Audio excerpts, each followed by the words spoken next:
What's going on, Wolfpack? Welcome back to another episode of Market Watch Mondays. Today's going to be a pretty special one. I got a good friend of mine, Scott Connor, a.k.a. at Charles Chill FFB on Twitter, host of the Dynasty and Chill podcast, also a DLF writer, joining me. It's going to be a great one. We talked a lot about game theory and the economics of Dynasty, which, as you guys know, that's a passion of mine, and so I'm sure there'll be a lot in this episode for you guys to digest and learn and implement in your own leagues to maximize your success. Truly one of the brightest people in the industry, in my opinion. No BS type of guy, but also just has a lot of good insight into market trends and analysis, and he's in like 60 something leagues, so you know whatever advice he's implementing is actually getting put into practice. So if you're hurting, he's probably hurting too. So just make sure that you guys hit the subscribe button, hit the thumbs up if you guys enjoy. Follow me at Mike Me Up with 2Ps on Twitter. And then lastly, as always, just make sure you check out the Wolfpack, man, if you haven't already. Patreon.com/OurPack. Talk a lot about Dynasty game theory and all of that stuff. So if you're trying to improve your game, and a lot of the stuff we talk about and a lot of the application and theory that Scott and I go over in today's episode will be in there as well. So you got to hit that intro first. But after the intro, you're going to get into the good stuff with myself and Scott. So hope you guys enjoy.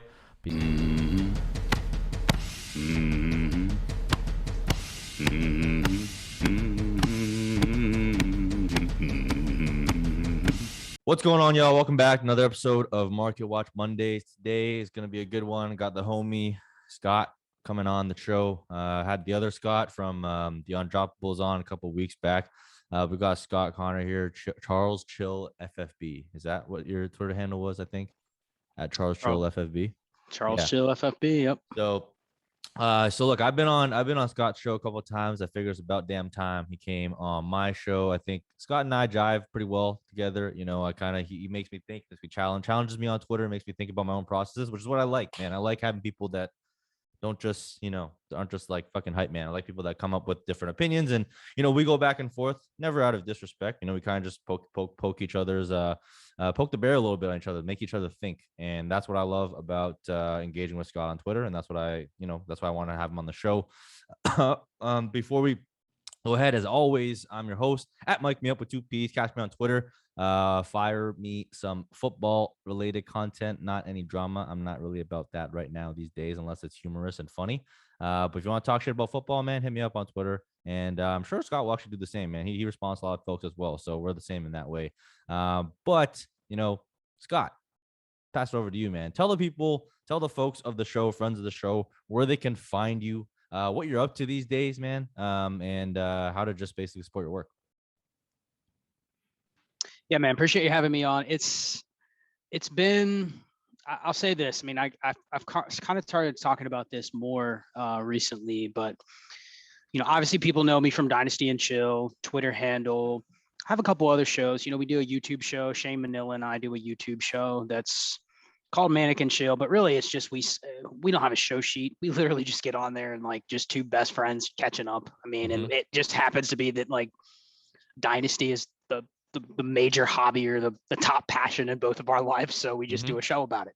But no, man, I don't want to say I'm a nobody, but I came into this space like 5 years ago and I was just a Dynasty player. You know what I mean? I just joined as a Dynasty player and was like, started playing in a ton of leagues, and people started asking me, hey, what would you, so I started forming opinions, and then in my real life or in my real profession, I do a lot of public speaking and a lot of presentations. So I'm like, why not apply my Dynasty content to that? And that's how the podcast was born. And it was just me like getting on the mic and just talking.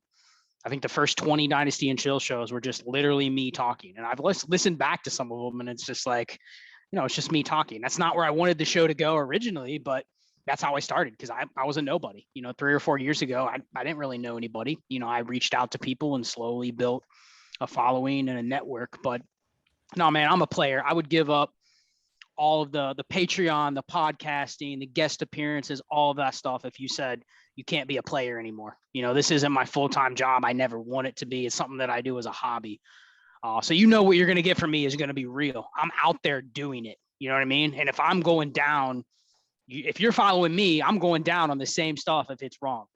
I think that's important. There's a lot of people in this space that are they didn't cut their teeth playing. You know what I mean? Like they got gigs or they got a following. Then it's like, oh, I better get out there and start playing Dynasty, because now whatever site I write for expects me to write about it or talk about it. And it's like, you're kind of backwards there. You know what I mean? I did it for 3 or 4 years on a large scale. And I'm like, okay, now I'm ready to talk about it. So I don't know. I'd give all this up. It's great to do a podcast. It's great to talk to you. It's great to interact on Twitter and be somebody that people, pay or seek out advice with. But, I'm a player at heart. I think, I don't know your full backstory, but I think you kind of come at it from the same standpoint. Like, you and me want to play. You know what I mean? I'd give up all of the notoriety and the shows and all that stuff to just play Dynasty. You know what I mean? That's what I want to do. So I don't know about you, but that sums me up really. Yeah, I'd say like you probably have even more Dynasty experience than I did. But similarly, like I didn't really come on Twitter being like, hey, this is gonna be my thing. I'm gonna be on Twitter and I'm gonna be like a personality or an analyst or whatever. I just like started playing leagues and I started talking to people. And like the following just like kind of naturally came. I wasn't really like out there being like, hey, this is my full-time thing. It's still not my full-time thing. It's literally the Twitter stuff. I literally go on there to just have fun. I go there to poke up a couple bears. I start a couple discussions, expose a couple frauds here and there, and have a couple good laughs, and I hop off. But me, like you, like I'm in like 30 leagues, man. Like that's what's taking up my time. And the reason why I'm in those leagues is because like one, I like the game, man. Look, man, players like to play the game. That's what it's all about. I love the game. I like the competition, and I like to win. So any type of competitive, numbers driven thing, like I'm usually pretty intrigued, especially that involves like playing against other players, whether that's games. Like I used to be heavy into like a lot of esports and games and stuff like that, and kind of transition that over to Dynasty and fantasy football. So like I said, I'm in 30 leagues. And everything you guys hear from me, like, and sounds like everything you hear from Scott as well, it's like literally practical stuff from that I'm seeing in my league. So it's fine and dandy to like, use an ADP tool. And if you want to use, DLF ADP and mock drafts and shit, that's all fine and cool. But like, I mean, those of us who play the game know that's not fucking reality. So that's why, like, when I go on Twitter and people are like, oh, like this is what the ADP says, or like, this is what the trade calculator says. It's like, yeah, it's all fine in like your fictional world, but like in real world, where planet Earth, where all of us live, like that shit's not going down like that. So that's why I like to be in so many leagues, because like even being in 30 leagues, you're in like what, like 50, 60, something like that, right? Even that is a small sample size, right? And people try and get around that sample size by doing ADP and stuff like that. But at the end of the day, like that's not very helpful, because money's not on the fucking line when you're doing mock drafts, right? Like everything changes when money's on the line, and whether it's $50, $500, $1,000, whatever. It's when money's on the line, it changes the way people act, and there's just like no way around that. And honestly, if there's no money in this game, I tweeted this, and some people didn't like it, but I tweeted it. And it's like, if there's no money in this game, I wouldn't play it no more. To be honest with you, because like that's a big aspect for me. It's like, one, it's profitable for me to play. So if it wasn't profitable for me to play, like it's a waste of my fucking time. So I wouldn't even do it anymore. And I love the game theory, I love all that stuff, but I can find that in other aspects of my life. Like I don't need to do that in fantasy football, just given the amount of time it takes. So I'm like you, man. Like we're practical guys, offering practical advice, right? There's a lot of theory out there, and I love to theory craft, and I love to shoot ideas out there with you and others on Twitter. But at the end of the day, like you got to freaking be able to apply it and like win the game. And that's, like you said, there's a lot of people out there, and you try and think like, why are their takes so bad? Like, how can they give such bad advice? Because they don't have enough practice, right? They're just saying stuff. They're theory crafting. They're going off like ADP charts and mock drafts and conversation with their friends, but you're not in enough leagues to actually gain the experience. Like realistically, you need to be in this many leagues to like just understand like how different people act, and you'll see trends and stuff like that, and you'll see it in practice. It's like math, right? Like you go into I took math class in college, and I had a lot of friends who were brainiacs, right? They were brilliant theory crafters, right? And then I had some friends that could only apply stuff, and they weren't that good with like proving hypotheses or anything like that. Like I like to be in the middle. I like to understand some of the theory crafting, but I like to be at the bridge between the theory and the practicality of actually playing the game and winning. So sounds like, that's how I think we're similar. You've been playing for long. I've only been playing Dynasty 3 years, but I don't think time measures how much like effort I've actually put into the game. Like the 25, 30 leagues, and the amount of hours I spend doing it is probably equivalent to someone that's been playing for many, many years. So that's kind of, I think, where we kind of join hands and find our commonalities there. Yeah, I mean, and I think that you can probably relate to this, that when that's how you begin and that's how you start, I tend to at least be pretty sure that most of the following or supporters that I've gotten have come truly organically. You know, they follow me because I I have a process. I'm out there trying it, and that's what they're following. They're not following me because I have the hottest takes or even I'm the smartest. There's tons of people out there that have studied this for a living. You know what I mean? Yeah. They have years, decades of experience of this type of thing. And I don't necessarily have that, but that's part of my learning, you know, and I'm just trying to refine my process. And that's what people follow. So I think when you build a following that's truly based on that, I think it's a lot stickier than if it's just based on how many clicks you get on an article or something like that. And you mentioned like DLF. I write for DLF. You know, I love DLF, but you know, you've done it before because you were at DLF. Like you're in there doing those mock drafts. You know how much time I spent on those mock drafts? Like 5 seconds a pick. And it's like, no time.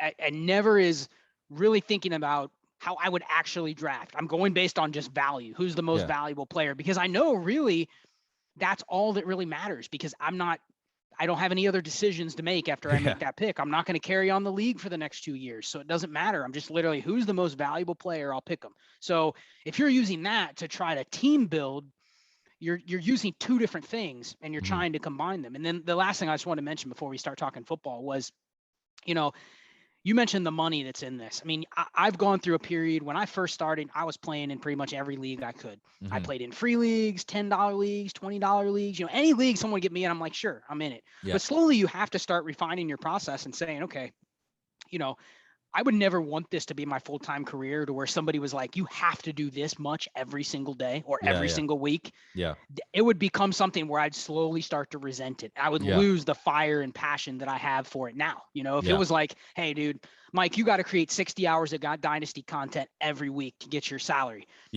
You'd be like, no, that sounds great in theory. But then you're like, dude, there's going to be a week where I don't want to think about it, or a couple days where I just don't want to write or podcast or something like that. So having that pressure mixed with your biggest hobby, your passion, to me, that's always been a no-go.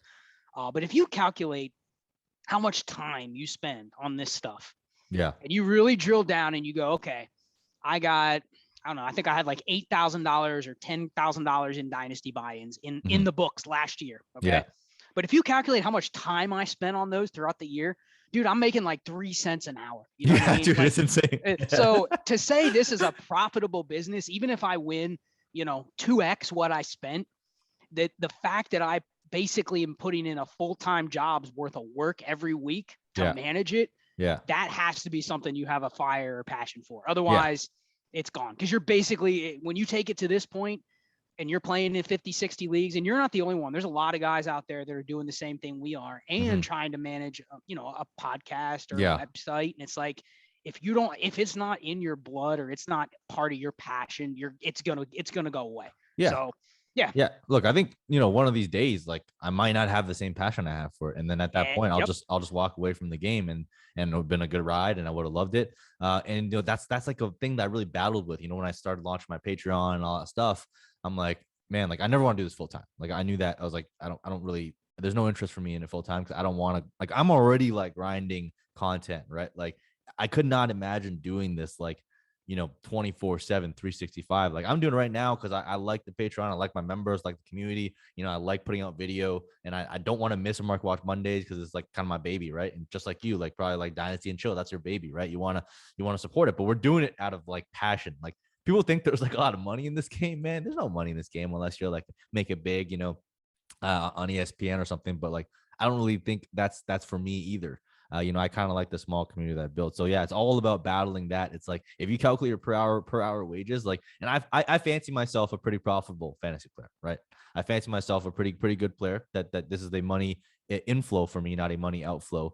But like you said, like if you just think about all the hours you spend on Twitter, all the hours you spend doing trades, all the hours you spend managing your portfolio of leagues and all that stuff, it's a ton of time. All right, so I don't want to discourage people out there, but I also want you guys to realize like how much fucking work it takes to like get here. It's not just a fluke. Like I didn't just fall out of bed into 25 leagues, right? Like I joined year after year and I built those teams year after year. And then like eventually I built the dynasty. But like, in the beginning, I sucked. When I first started playing dynasty, I was horrible. I didn't know jack shit. I was drafting wide receivers early. I was drafting quarterbacks late. I was doing all this stuff, but you learn, and that's the beauty of applying yourself and growing through practice. Is you find the mistakes. You don't just read about a mistake someone else made, right? And that's great to learn from other people's mistakes, but you really don't learn from mistakes as truly, and it doesn't imprint in your mind as heavily as when you make that fucking mistake yourself and it costs you some money. So, and I've had many of those lessons, and I'm sure you had as well. And that's just a natural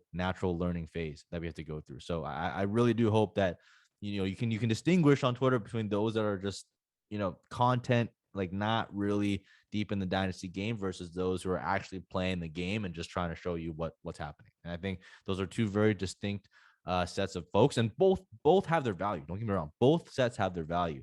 You just got to make sure you take balanced info from both sides, I think.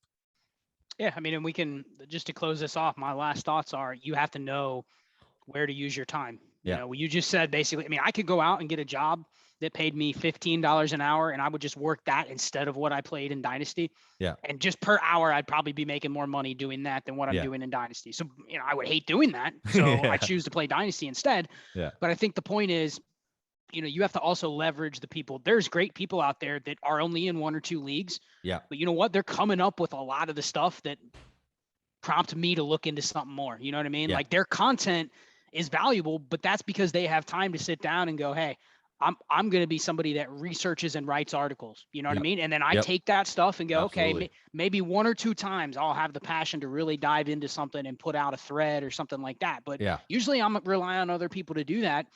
And, truthfully, last thing I'll say about this, but it sounds great to like make it in this industry, but I'm sitting there going, I know a couple people that are quote unquote, working full time in the industry. I'm like, dude, there's no way I would do it, because the ROI versus the time versus what you have to do versus it crossing paths with being a passion for you. It's like, no, it's not worth it. Yeah. I'd rather have that completely separate.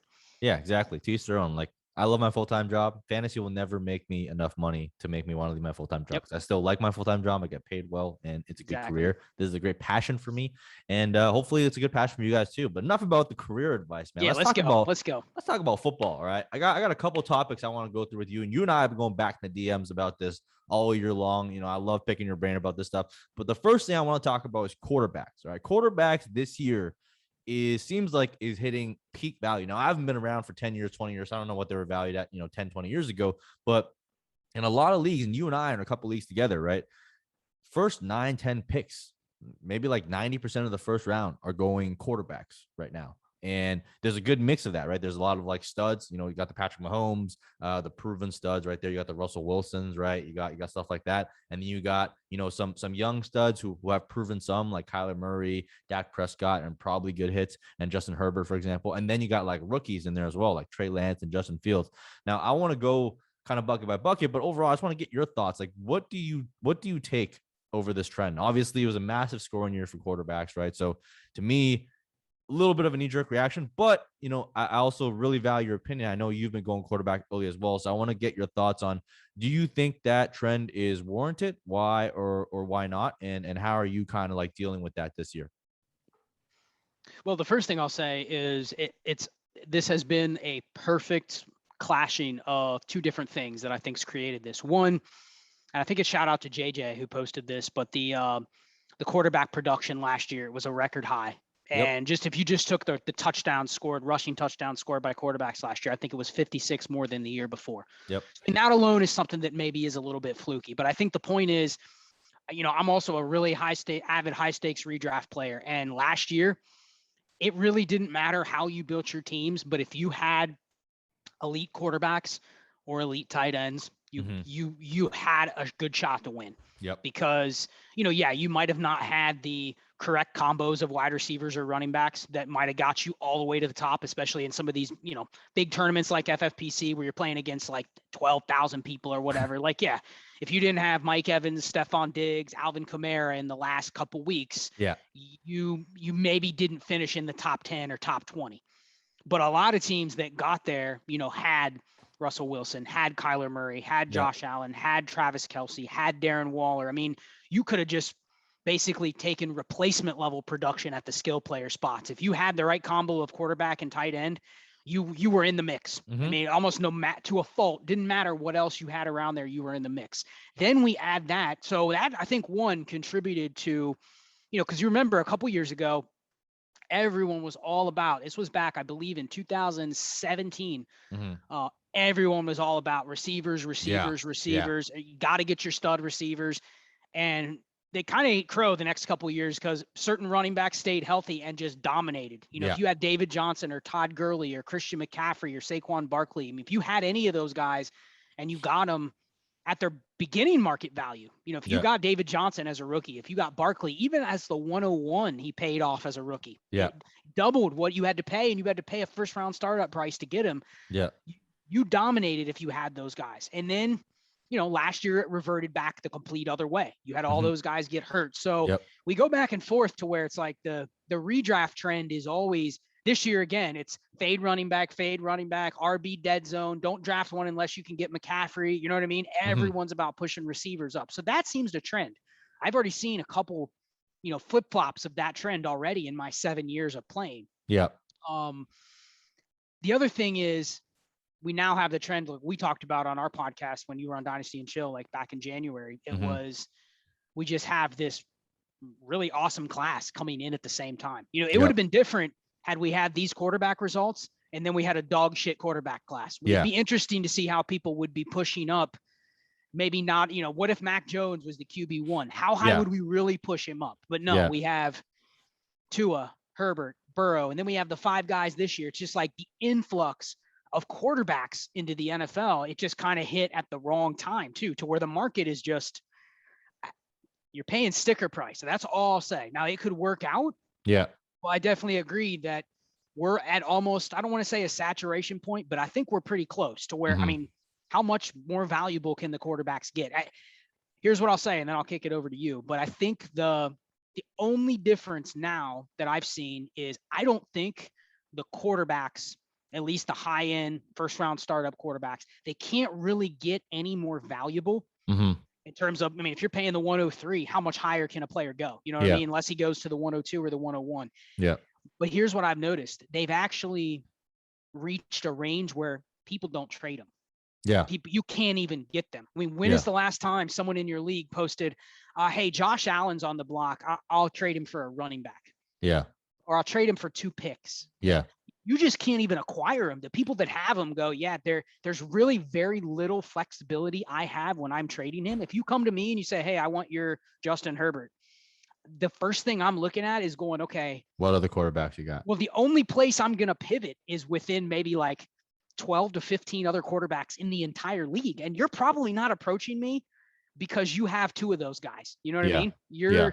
If you have Ryan Tannehill and Aaron Rodgers, you're probably not coming to me for my Justin Herbert and saying, hey, let me add 2 firsts to get Herbert. You're probably rather use your first on something else. So I just don't see him moved a lot. So that's why I've been so aggressive in the startups going, if I don't do it here, my big bet is I'm not sure I'm going to be able to do it, period. Even if I'm willing to pay, even if I'm willing to go to the Mahomes owner and say, dude, I'll give you 6 firsts. He just may be like, nah, I'm good.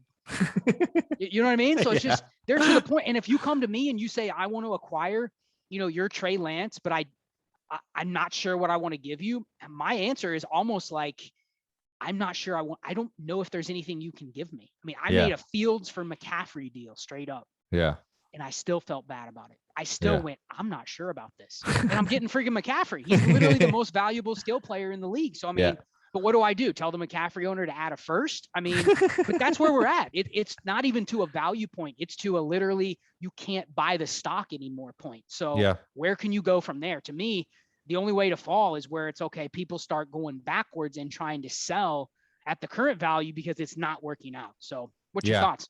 Look, I think there's definitely some validity to that, right? Like trying to acquire quarterbacks, it's usually always painful. People always say like the cheapest place to get a quarterback is in the startup. And That's true when you have a A really good good quarterback, quarterback. a really good Bad ones, quarterback. everyone wants to move. Yeah, bad ones. I mean, have you tried trading Ben Roethlisberger lately? Like, try trading for second, see what happens. And he had an okay year. He had an okay year, and he's in store for a pretty good year, in my opinion. But like, I completely agree. We're getting to the point right now, at least in this point in time, before the season is played, where you cannot acquire quarterbacks. So if you want to acquire quarterbacks at any time between that range, it's going to be tough to do so if you don't do it in a startup. So that's why I found your trades very interesting. It's like, first of all, you didn't give up that much to get them, right? You only just moved up. You traded basically like you traded tiers of talent in the middle to late to get a tier of talent in quarterback. Like I never saw you make a trade where you're like, I'm giving up like 3 pieces of depth for this one quarterback. That would be totally different. Because if you did that in a startup, I would be like, that's like a little bit questionable. But like I always saw all the trades that you've done, even the trade you and I did,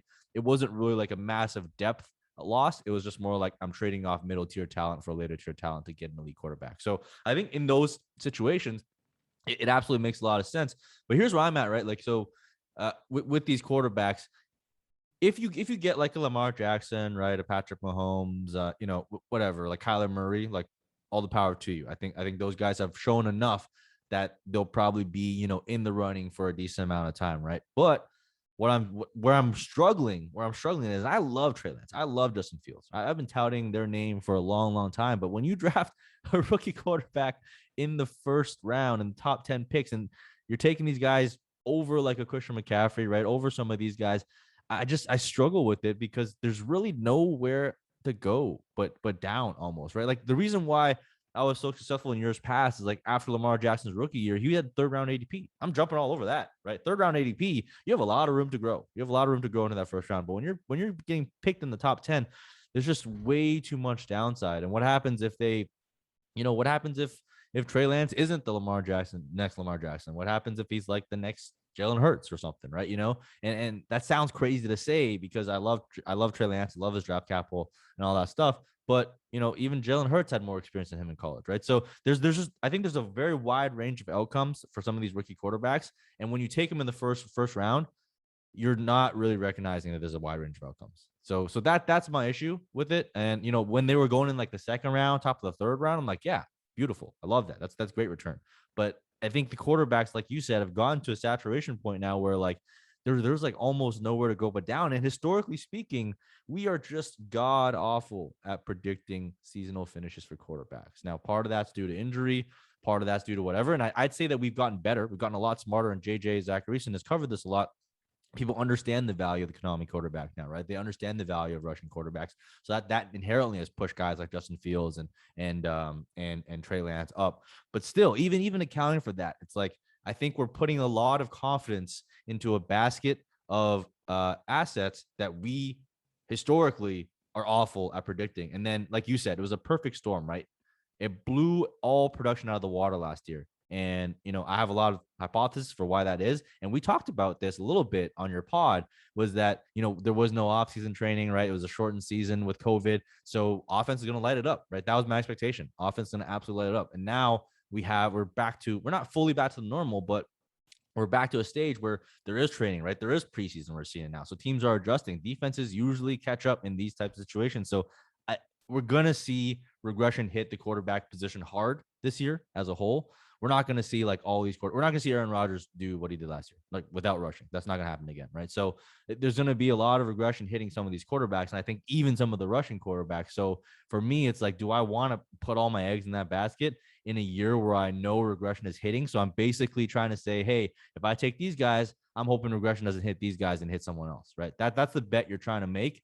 And for me, it's just not very comforting for me. So I've found myself in a weird spot because, like you said, you need good quarterbacks to win, but like I also don't necessarily care about winning the first year. So if I can kind of punt first year and cheat my way into a 1.01 future quarterback, I think that's the route I found myself taking a lot. And you saw me take that in a couple routes in a couple of leagues that we're in.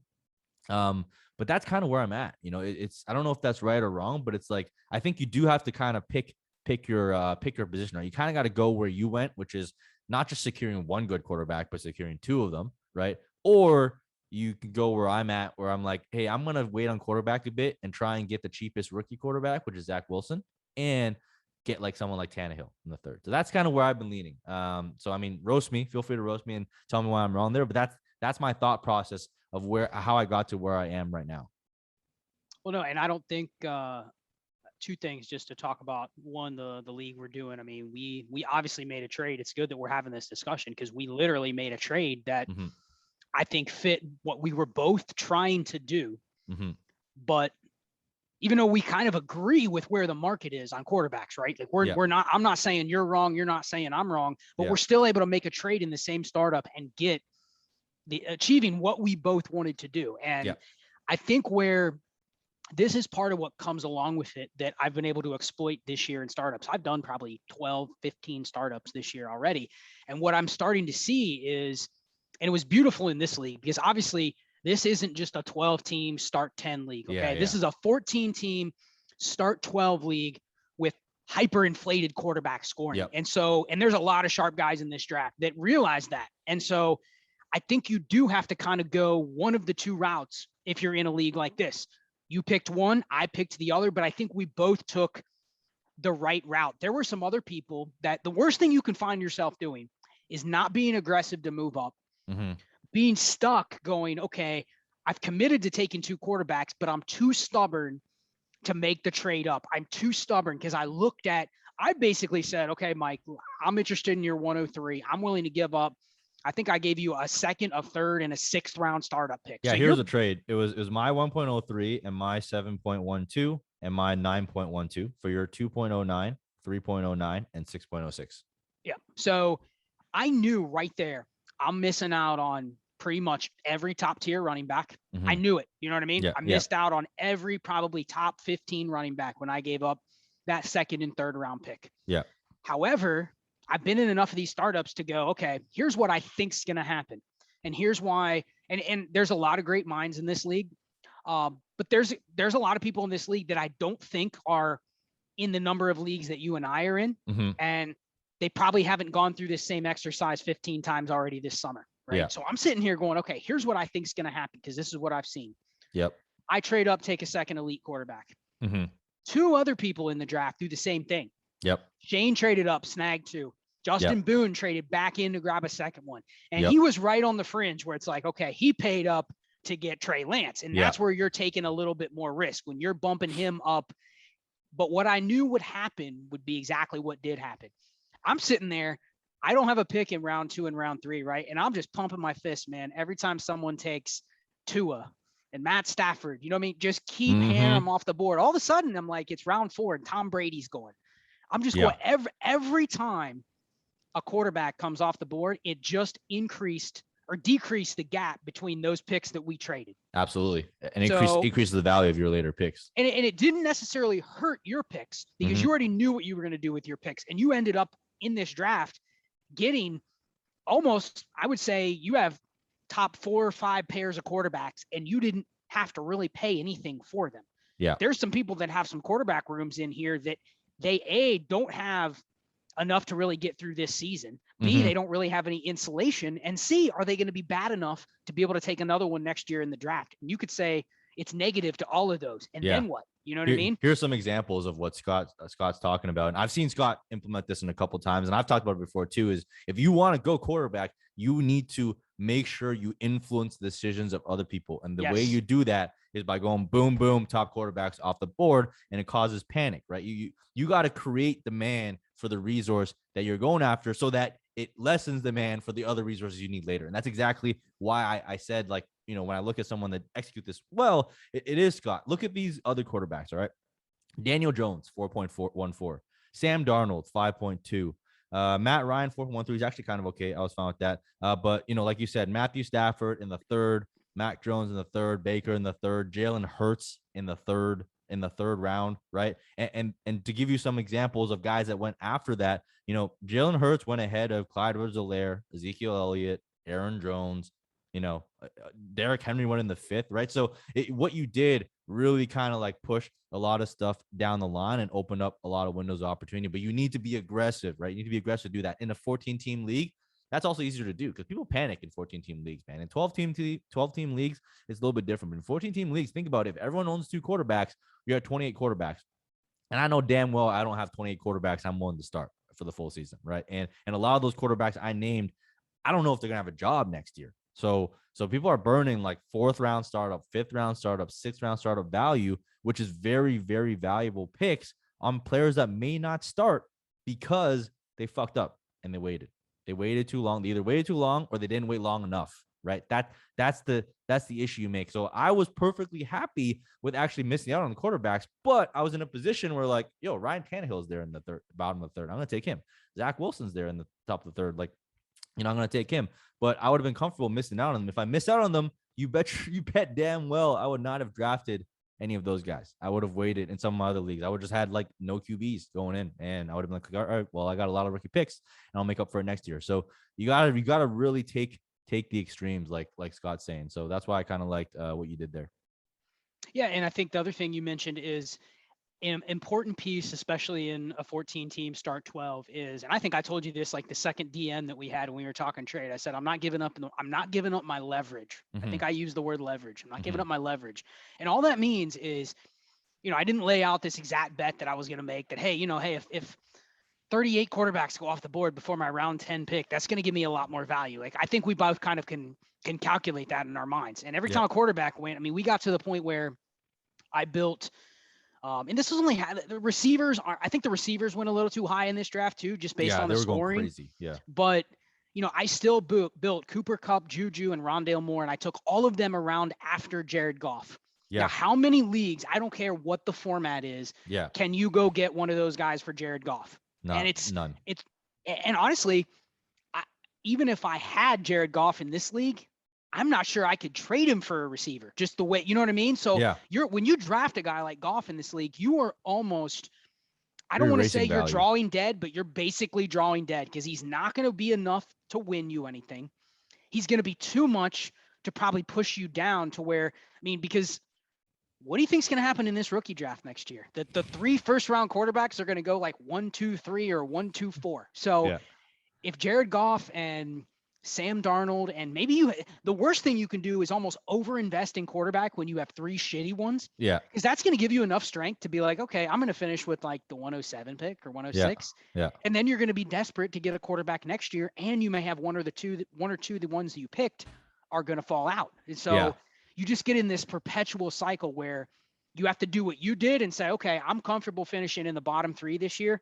But next year you go into the season, if you finish in the bottom 3 and you get Sam Howell plus Tannehill plus Zach Wilson, all of a sudden, you have one of the top 2 or 3 quarterback rooms with a bunch of other assets that you built. You immediately jump right back to the top next year because there's going to be a couple teams that are just going to be, hey, anyone trading a quarterback?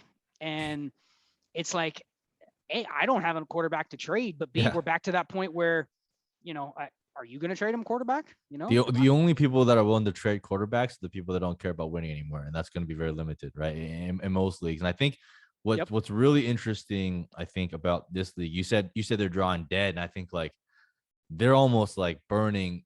They're going to be consistently burning. I always talk about the iron bank, right? And building assets that go year after year, and building on your rookie assets and accruing valuable assets, young players that accrue value year over year. When you draft like a Jared Goff, right?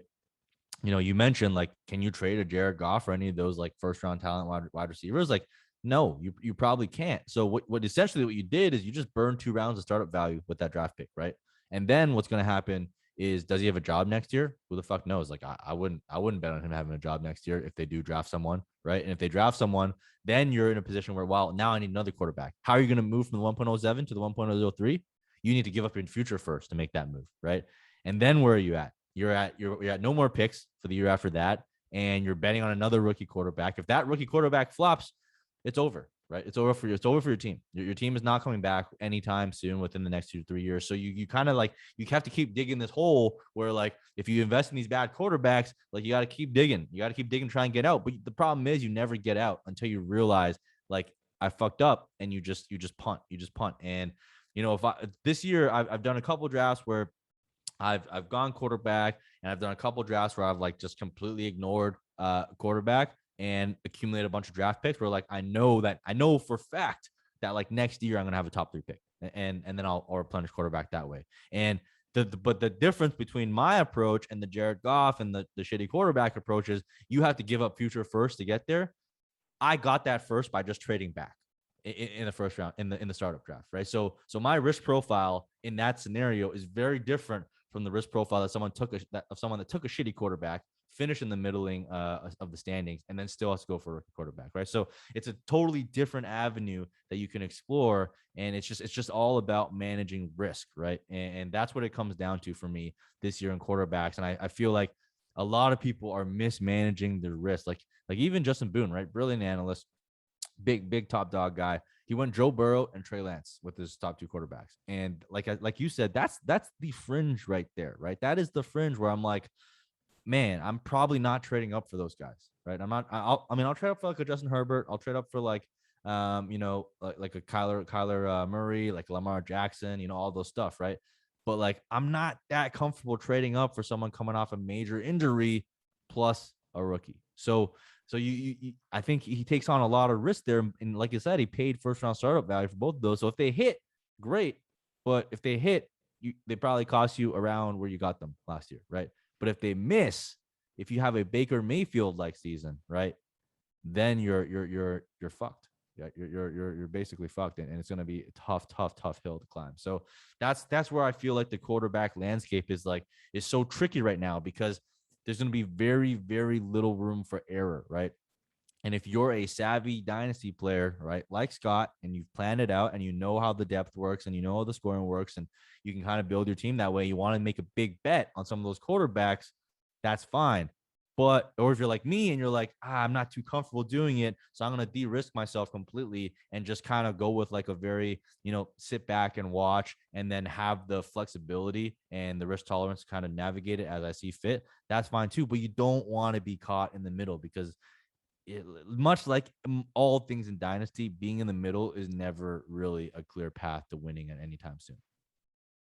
Yeah, I mean, and I'll just piggyback on something you said, that what you can really get yourself in trouble in, even if you trade up for two of the top six guys, guys that have had top 3 seasons already, guys that you think, I personally think a guy like Kyler or Lamar, as long as they're starters, they're going to be in the mix for the top 6 or top 8. I mean, it's going to be hard for them to fall much lower. Yeah. But when you trade up and you give up your leverage, I've seen people get in, and this is even more extreme here because of the format. 14 teams start 12. I've seen people in 12 teams start 10 where they will mortgage, their entire draft next year to move up like a round to draft Aaron Rodgers. Yeah. Okay. And Aaron Rodgers is great. He's like probably right on that Burrow, Lance fringe where it's like, okay, he's great if he falls in your lap. He's not so great if you're giving up multiple picks to move up and get him when someone can take Zach Wilson a round later. That's where it's like, that's a bad process move. But when you do that, the best outcome for you is basically you're just fighting to get back to neutral on that trade. Yeah. Like Aaron Rodgers needs to have a top 6 to 8 season and maintain his dynasty value throughout the next year for you to feel like, okay, I got my money's worth on that trade. There are so many outs where you can get hammered in that deal. I mean, what if he gets hurt and Zach Wilson has a Justin Herbert season? And then you look back at that trade and it's like, not only does this dude have my entire draft, which is now up 6 slots in every spot, but he also has doubled me in value in the quarterbacks that we took. He's basically buried me for 2 seasons. So I do try to do that to people when I see that. And when you get into a 12-team start 10 league, the game theory way to beat the move that I made by trading up and getting the 2 elite quarterbacks, if you're the guy that trades back and everyone else that trades back, there might be 2 or 3 guys that trade up for the quarterbacks. The way you beat those guys is every time you pick between them and their next pick, you don't take quarterbacks. Yeah, exactly. Force me to draft 6 or 7 of them. And I might sit there and champion the fact that, hey, I'm going John Hogue style, man. I'm going 6 straight quarterbacks. Yeah. And I love John. He's a nice guy, but I've been in leagues with him too, where he's got 6 quarterbacks and nothing else. Yeah. And if you get in a league like that with 6 Mike Lews and he's just sitting there playing value principles, you're never going to pay for Sam Darnold. You're never going to pay for Carson Wentz. You're not playing in the way where you're chasing somebody else's values on the trade block. You'll go, and that's the beauty of playing in 30 leagues, right? Yeah. You go, okay, John Hogue, dude, I'm good. I'll check out till next year. I'll draft my quarterbacks in the I'll wait in that league because there's no pressure for me to have to win in that league. So Yeah. that's happened to me where I get stuck. And that's why on some of the teams that I haven't drafted this year, Yeah. where I find myself with 4 or 5 quarterbacks, there is some merit to just saying, okay, I have Kirk Cousins. There, in a way, I love Kirk Cousins, but there's some merit to just saying, hey, in a 12-team league, start 11, start 10, I'll just trade him for a first. You know what I mean? That's the type of move that you have the luxury to make when you've built a foundation. So that's the other thing is I kind of knew in this draft they weren't going to punish me by, waiting on quarterbacks, that you could just tell it was going to be a frenzy, and it worked. But if it wasn't, I ain't getting those receivers in round 7. It's probably going to be, I'm not going to feel as good about my team because of the other picks, because they made me pay with their picks in the middle of the draft. So that's something else to think about. You're kind of playing against everybody else, but if I had 11 of yous in the draft, I don't know if I'd be able to bank on so many inefficient picks leading up to my later picks. Yeah, I think that's key, man. We always talk about it on the channel is know your league mates, right? And Scott and I, like, as soon as we formed this league, like, we were talking to each other in the DMs and we kind of knew, like, what's going to happen. So which is kind of funny that way, but like, I knew exactly what was going to happen, which is why I knew that his plan would actually work, but also works to my benefit. Because I'm like, hey, I will just ride that wave, and I'll ride that wave. I know I'm not taking quarterback, so whatever falls is a win for you. It's a win for me. And, we're not on the same timeline or anything like that. So it just worked out really great, that trade for us. And I've seen, like, look, I've done this across many leagues. People are like, you're crazy. Like, you didn't draft any quarterbacks. Your quarterbacks are Jimmy Garoppolo and Cam Newton. I'm like, yeah, because I have 5 first-round picks between the next 2 years. And I have, like, a full stud stable of wide receivers I can just sit on. I'm not in a rush to do anything. So, especially when you're drafting like early, when I'm drafting in June, now it's a little bit later, but you'll kind of see your effect. I think what really made you really successful here, though, is also the timing of the draft, right? Because we're only like, a couple weeks out. So like, there's not much time to trade for those that actually want to contend. So like, it's like, I either take quarterback here or I don't. And some of them, the way they drafted early on, pigeonholed them because they're like, all they have is a bunch of contending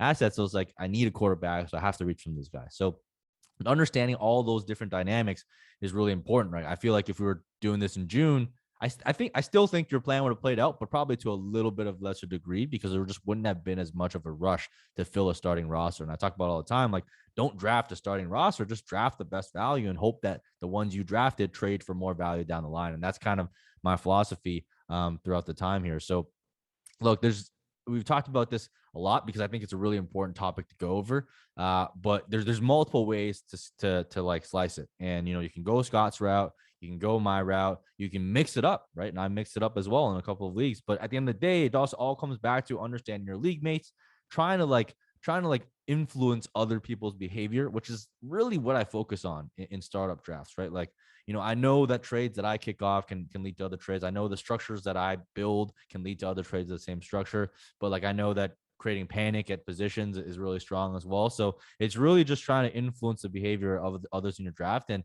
in a perfect world, or I guess an imperfect world for Scott's case, like, if he was facing 11 of me's, he wouldn't have done what he did, right? And if I was facing 11 of hims, I also wouldn't have done what I did. But the fact is, we know we weren't facing another 11 people that were exactly like us. And most of you in your leagues won't be facing that either. And most of you that are playing in leagues will have people that succumb to the pressure and cave.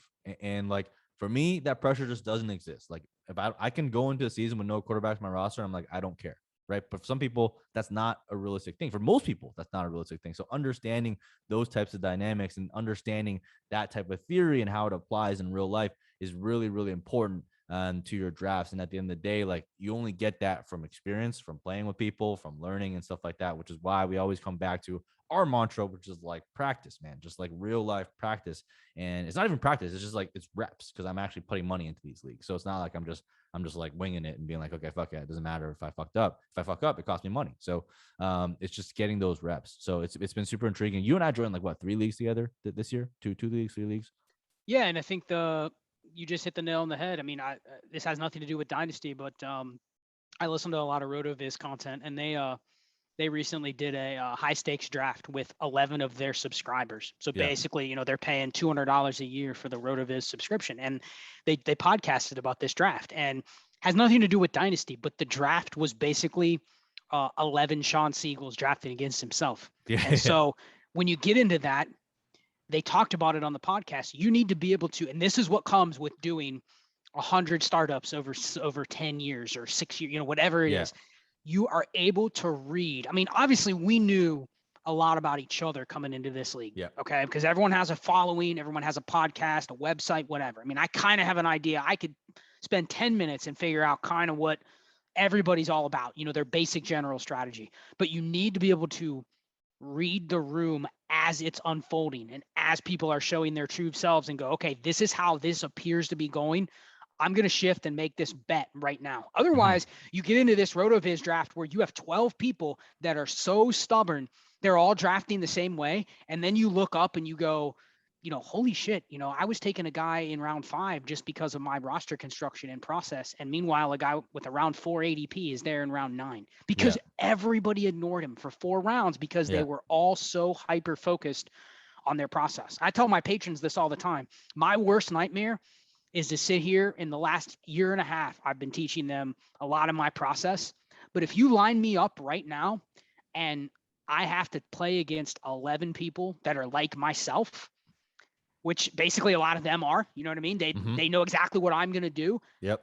How do I win? So there's a place where I now have to go, okay, I may need to make some suboptimal decisions based on data that I know or things that I know because the 11 other people are gunning for me the same way that they think I'm going to play. Yeah. So I actually gain more value by saying, you know what, fuck it. I'm going the complete opposite of what everybody else in the room is doing. To me, that's more valuable at that point than just following my process. So you're right. I mean, you knew your competition. You knew you'd be able to get away with doing what you did.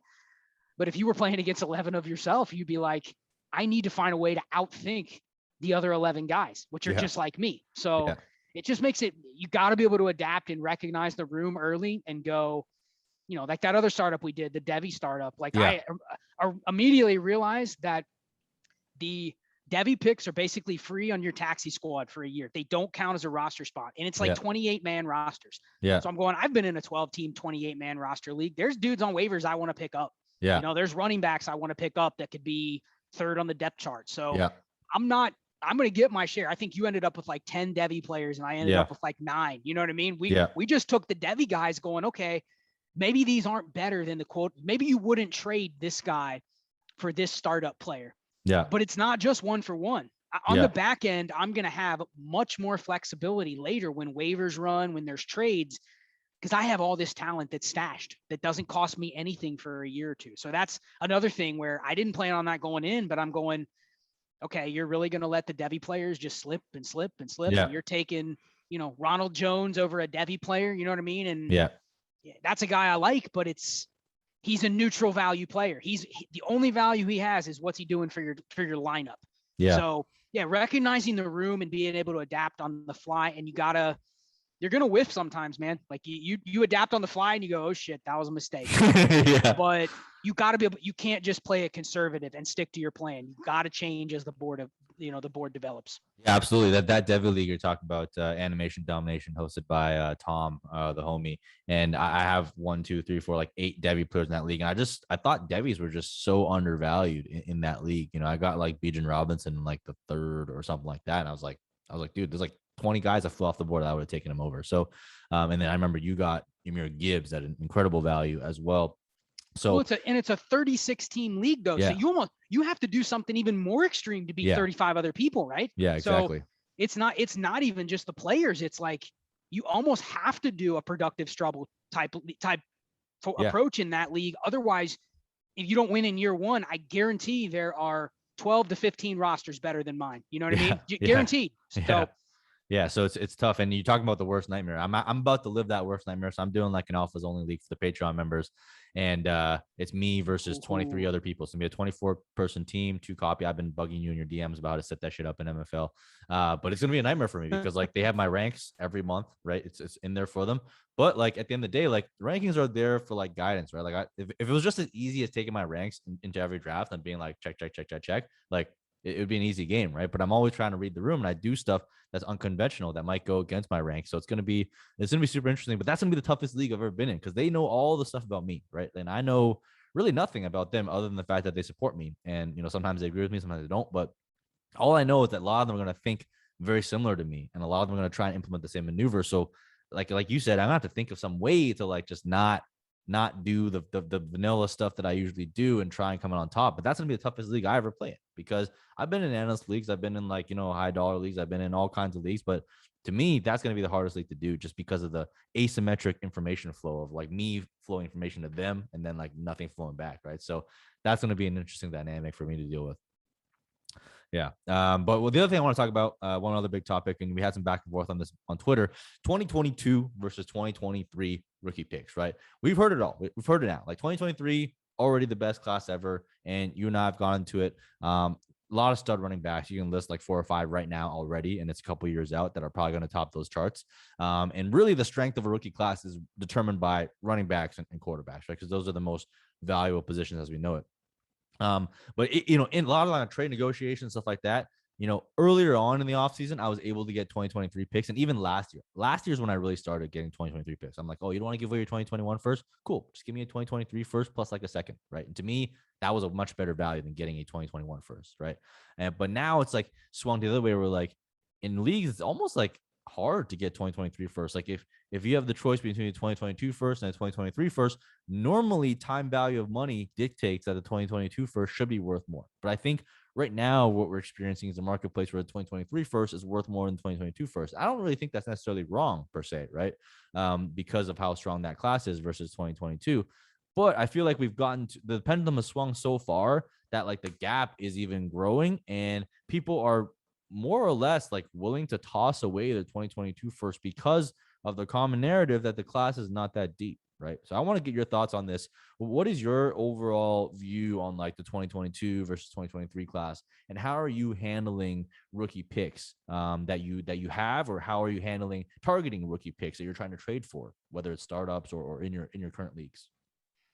Yeah, I mean, you reminded me this nicely of, it's something that, I'm such an analytical person that sometimes the obvious needs to be stated, and it kind of brings me back to reality. And you posted this in the Twitter thread, was just because I'm going after a pick doesn't mean I have to actually use the pick. Mm-hmm. So I think we get very narrow-minded. When I say we, I mean the dynasty community, on I want 2023s over 2022s. And the reasoning for that is the prospects are going to be better in 2023 versus 2022. And I don't think that is something that many people are debating. I don't think you'll find any serious dynasty analyst or Devy analyst that's saying the 22 class is going to be better than the 23 class. Now, classes change. We don't know who's going to be in the class until end of January every year. Mm-hmm. So we can forecast all we want.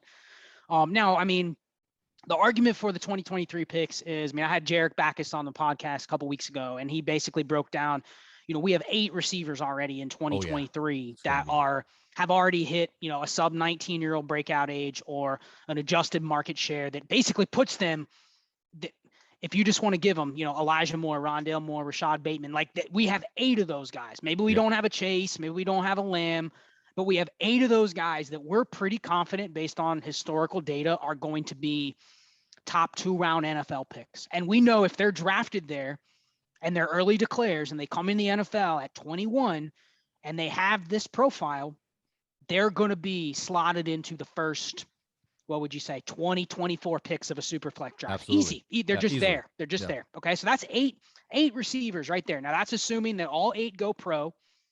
That's assuming none of them get hurt and go back for a year.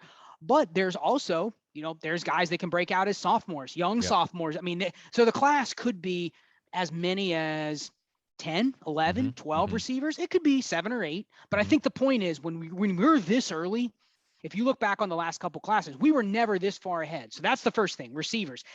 You hit the nail on the head. If I'm looking forward with rookie picks, the worst case scenario is I have to draft all receivers with my rookie picks. I'll do it if they're there. Yeah. If I'm at the 205 and you're going to let me have Rondale Moore, I'll hit draft happily, because I can add him to just my treasure trove of receivers that I want to collect that are in that range. They're always usable in a flex. Most leagues, you have to start enough receivers where, hey, I'm not going to turn that down.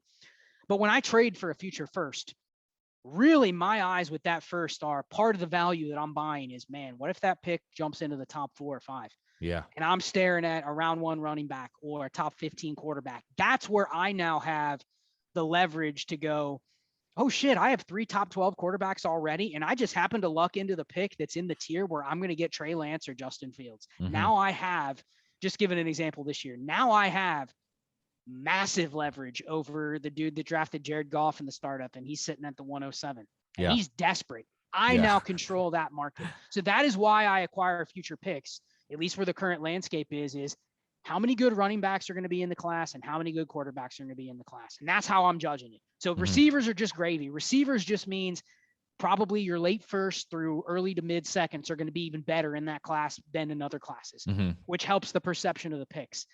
But I think the other thing to kind of think about is, and the reason I'm all in on the 23s, I have of non-Devy leagues, I have 48 non-Devy leagues.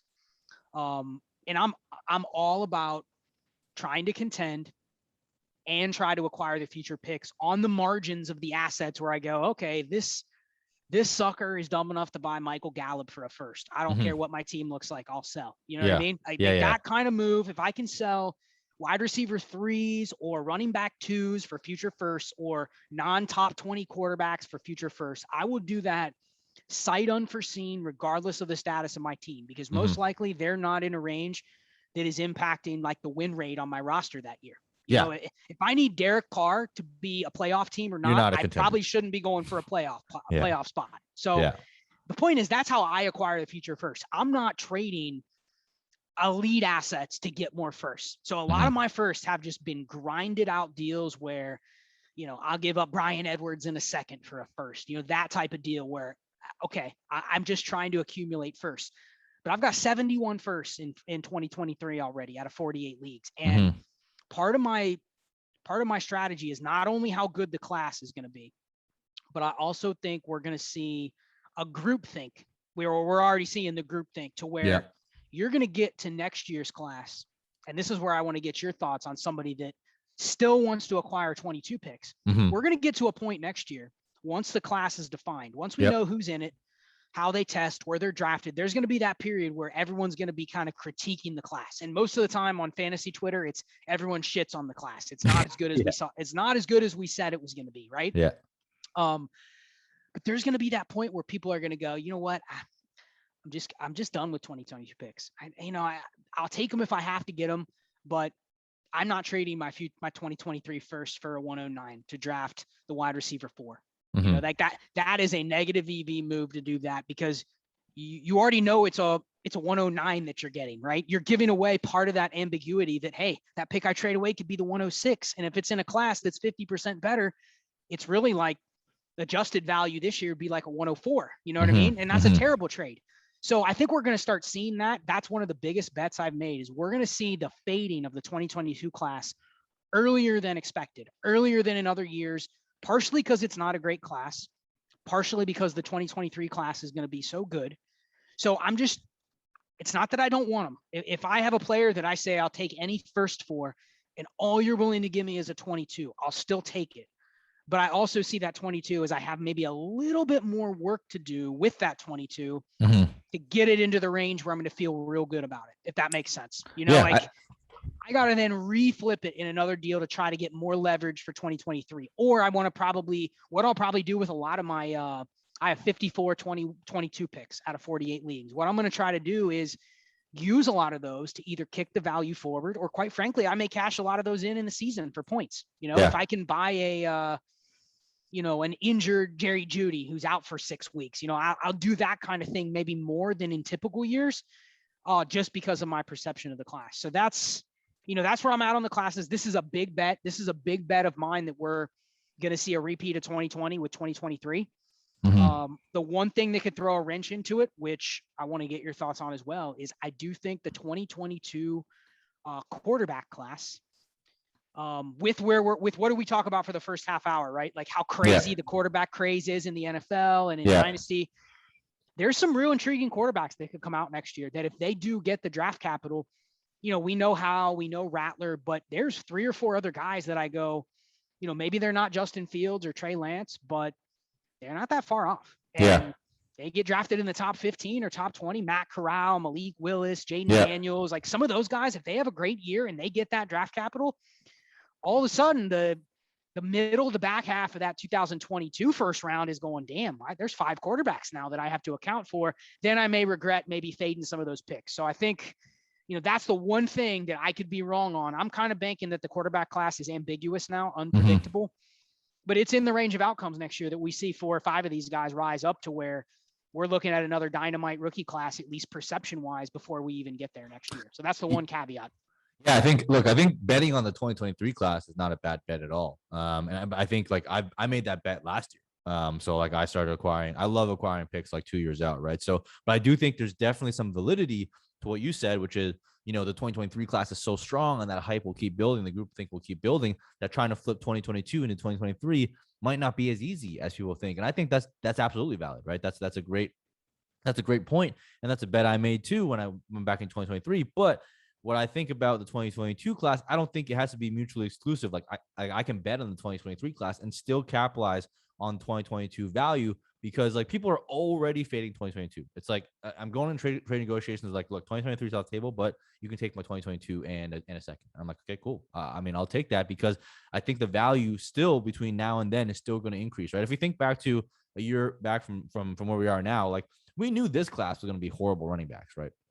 We knew it, but we didn't foresee Zach Wilson, right? We kind of foresaw Trey Lance, but not really. And we definitely didn't foresee Mac Jones, right? So those 2 or 3 guys that kind of emerged really kind of shifted the class a little bit. And I think to your point, like that's an unknown for me, right? So that's another way to put that unknown for me is like upside. So if I'm acquiring these 2022 first at a price where people are like, hey, this class stinks and has no depth, like, well, that can change with 2 or 3 players that emerge. Another running back emerges, right? Who the fuck knew like who Javonte Williams was before last year, right? Not very many people, and he shot up, and that's another guy that's added to the depth chart, right? So for me, I like betting on our uncertainty when I'm not getting charged for it. So that's really what it comes down to me for 2022 classes. And you might not be able to flip 2022 for 2023, but that's not to say you can't flip 2022 for 2024 plus, right? So I'm always looking at a 2-year gap, not just a 1-year flip window. I'm always looking at a 2-year flip window. So if I can get a 2024 first, plus a 2024 second, maybe plus like even the 2022 second for one of my top 8 picks in 2022, like that's going to be a money move too. And then also to your point, I'm also always looking to flip for players as well. Like, if I've been rebuilding my team and I have a bunch of picks, I probably, let's say I go into a rookie draft with like 5 first, I usually end up using maybe 1 or 2 of them max total on picks. I never use more than half of them. I'm usually flipping for players. I'm flipping for more picks or whatever. So I think that flexibility will always be there. And when we look back a year ago, like I said, nobody thought 2021 was going to be that good. In fact, I remember during a 2-month period where everyone was actively saying, hey, you should not acquire 2021 first because of COVID, because people miss seasons, because Jamar Chase sat out. Like, we don't know what they're going to be like. We don't know what Rashad Bateman's going to do. And I was like, that's just silliness, right? And people always come up with reasons. But then when the time comes, like, look at what happened this offseason, right? You had 3 rookie quarterbacks going in the first round or top 15 of dynasty startups. You have Najee Harris going in the second round. You have Etienne, Javonte Williams, all going in the top 5 rounds. So at the end of the day, people faded all those rookie picks all they wanted. I gobbled them all up, and then I just traded them away at those startup values. So, we can always think about how weak a class is, but when you really get into the moment, like the hype kind of always takes over. And I do believe that you're right in saying that the liquidity transfer from 2022 to 2023 might not be there because of how strong 2023 is. But like I said, there's other options. There's 2024, there's players, and et cetera, et cetera. So that's kind of how I'm thinking about it. And if I'm able to acquire these picks for so cheap, to me, it's just like, man, like, why not? It's just such a good risk reward for me, and it doesn't cost me anything. And meanwhile, I'm still trying to acquire like 2023 first. It's getting a lot harder. So probably what I have acquired up until this point is what I'll have. But I'm not. I'm trying to acquire both. Like, as always, I'm always trying to acquire rookie picks. So that's kind of where I'm at with that class there. Well, and I just want to kind of throw out a misnomer that you hear all the time. I mean, you're in 30 plus leagues. I'm in almost 60 leagues, and I will tell you the idea that the time value of money on the 2023 picks, it doesn't exist. You see it all the time. Like, I'd rather have the 2022 because it's not going to have to wait. Yeah, that one doesn't exist. That's not how the market typically sees things, especially when you're in leagues with a lot of like-minded people. If you know me and you're in a league with me, well, you already know that I'm coming after your 2023 pick. You know what I mean? You already know the reason why. So inherently, you're going to value it more. I like your point though, about it's weird because another thing that's happening right now in Dynasty is young players are valued higher from the outset more so than they've ever been. Mm-hmm. And yes, there's a lot of great profiles that have come in. I mean, Lamb and Chase, like they're relatively speaking, they're almost generational type of prospects at their position, right? And same with a lot of the 2020 running backs, Fields, Lance, Lawrence. I mean, there's a reason those guys are valued so highly relative because of, I mean, we have good data to back up that, hey, if Trey Lance hits, like he's probably going to be like Deshaun Watson. You know what I mean? Like we have pretty good data to say that's going to be the case. So we're already valuing out ahead of probably that, you know, that window where he's going to have to hit. Yeah. But I almost kind of think of it and go, people value younger players higher just because they're younger players. Mm-hmm. So you could insert anybody into the 101 next year, and they're probably going to be a top 15 startup pick just because they're at the 101. That doesn't mean relative to the last 3 101s before then that they're better, but they may be more valuable than those guys because of what's happened in the NFL the last couple of years. So that is a good point that, you know, from a true value perspective, I have to maybe take my blinders off a little bit and go, hey, if I have this 2022 pick, you know, I can't think of it as linearly as, well, this is going to be a player in the 2022 class. It's going to be an asset. How's the market going to value that asset? It's a slot in the startup draft. It's a slot, exactly. Draft, yeah. And I think the other thing that I wanted to mention was there's also, you mentioned having 5 firsts in the draft, okay? Mm-hmm. Would you rather have 5 firsts in one draft or 6 firsts spread across 6 leagues? I would rather have 5 firsts in one draft. Right. Yeah, exactly. 100%. So yeah. I think that's another thing is when you do take this type of strategy, just inherently, if you're in 30 leagues, let's say Mike can go into the end of after this fantasy season, right? In 30 leagues, you're accounting for the next 2 years worth of picks. So that'd be 61st that you would have been allotted from the beginning, right? Yeah. Let's say at the end of this year, you have 100 firsts across your 30 leagues over the next 2 years. Yeah.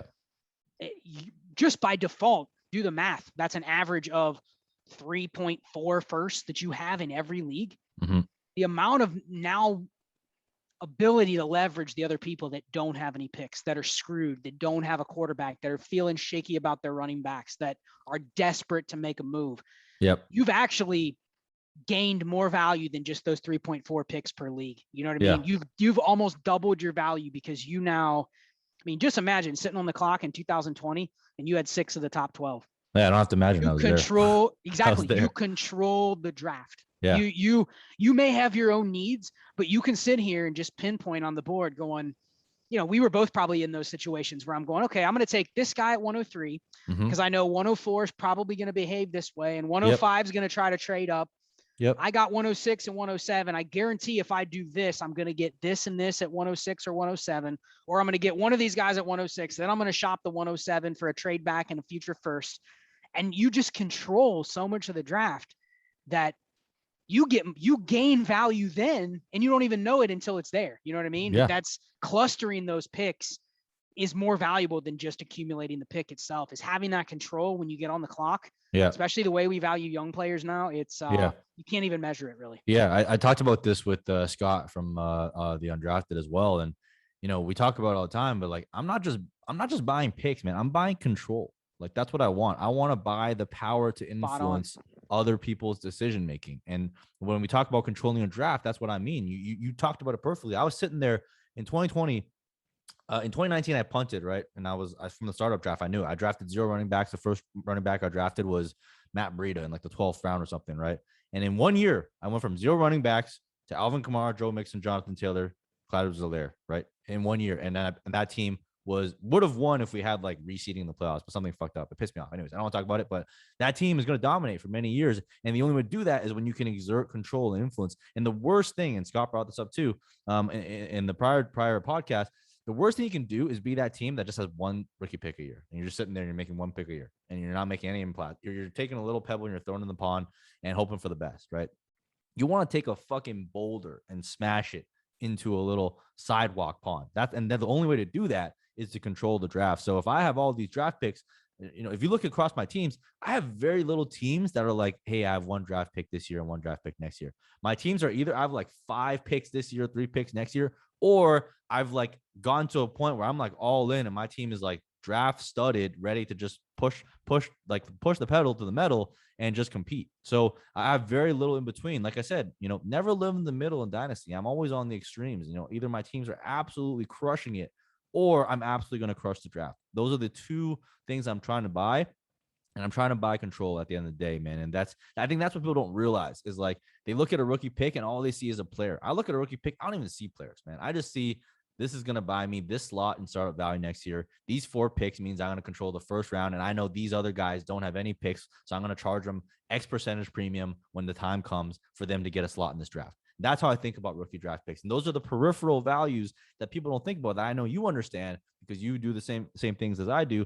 But that's just like, it's just like, you don't need any prospect analysis to do that. That's just fucking game theory, plain and simple. Understanding game theory, understanding behavior, and just understanding the economics of a league, and that's all it is. And that's really where I excel. I know that's where you excel. I mean, you're even more intense than me with the numbers and knowledgeable on that side, which is where I lean on you for.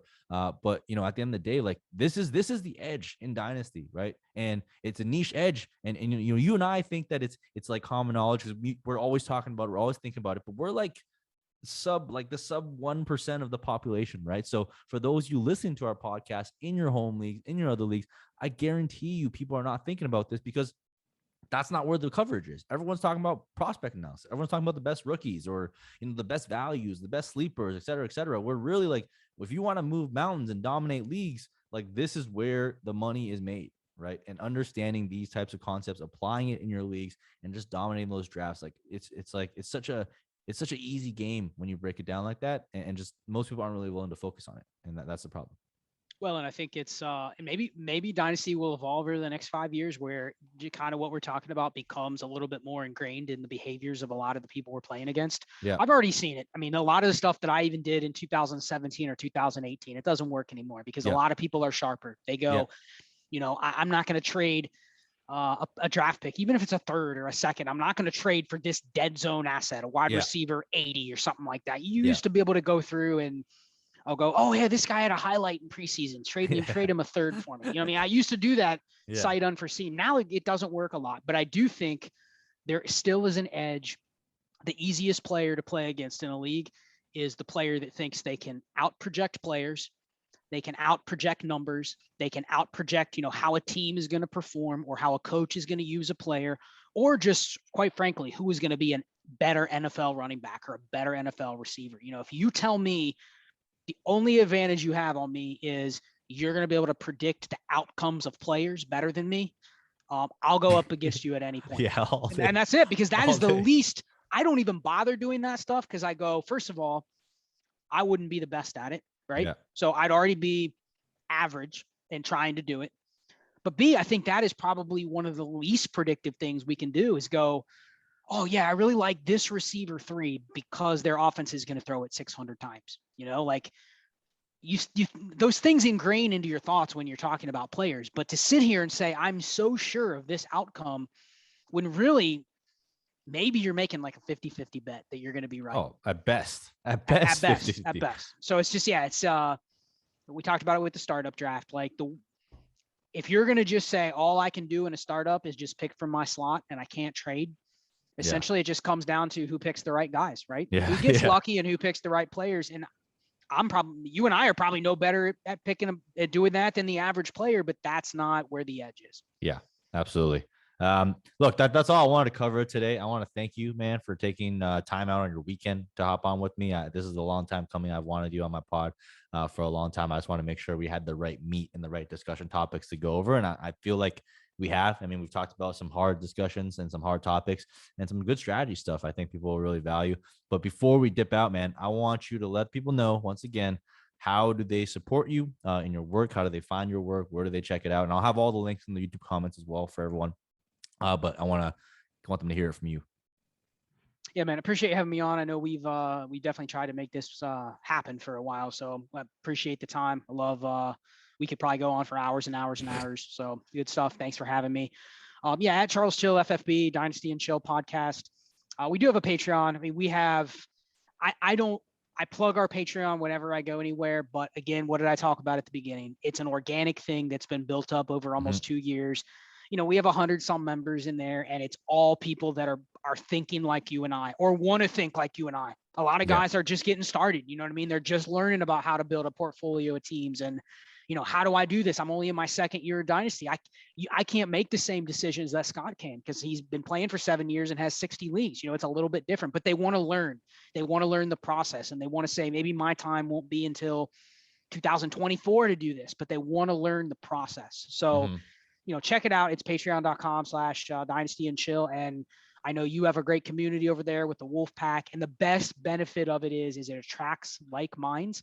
Yeah. And, we got a Patreon full of 100 and some members, and a lot of them are portfolio volume players like us. So we are seeing those groups, you'd probably agree, are almost the best pulse of the dynasty market that there is. Better than Twitter, better than any website. Being able to interact on a daily basis with a bunch of dudes that are out there playing, and girls. There's women in our Patreon too that do the same thing. And it's like, they're out there on the ground floor playing. They're seeing this stuff, and then they're crowdsourcing it with everybody else. And it's like, wow, maybe this is a trend. This is 6 people in the week that have seen it. Let's go out and act on it now before someone starts posting it on Twitter, or Fantasy Pros got it or something like that. That's the kind of thinking that you sign up for. So yeah, check it out. Humbled being on here with you, man. I consider you a good friend in the industry, and anytime we'll do it again. Absolutely. Thanks a lot for hopping on. Those of you guys enjoyed, make sure you hit the thumbs up, hit the subscribe button. Again, I'm gonna have all of Scott's links in the comments. So make sure you guys go check out and support him. Absolutely one of the brilliant minds in the fantasy football industry. If you guys are trying to learn and get better, like I am, make sure you follow and consume his content. And like you said, man, if you want to join up in some dynasty communities, that's what he built. That's what I try to build as well. Just like-minded people, just throwing ideas, just like almost like a think tank of people. I go on the Discord, and that's really what I treat it as, just to learn from others, and as well as preach whatever it is that I've learned throughout my time. And that's patreon.com/ourpacks. Make sure you check that out. But that's all I got for you this week. Thanks for joining, and until next time.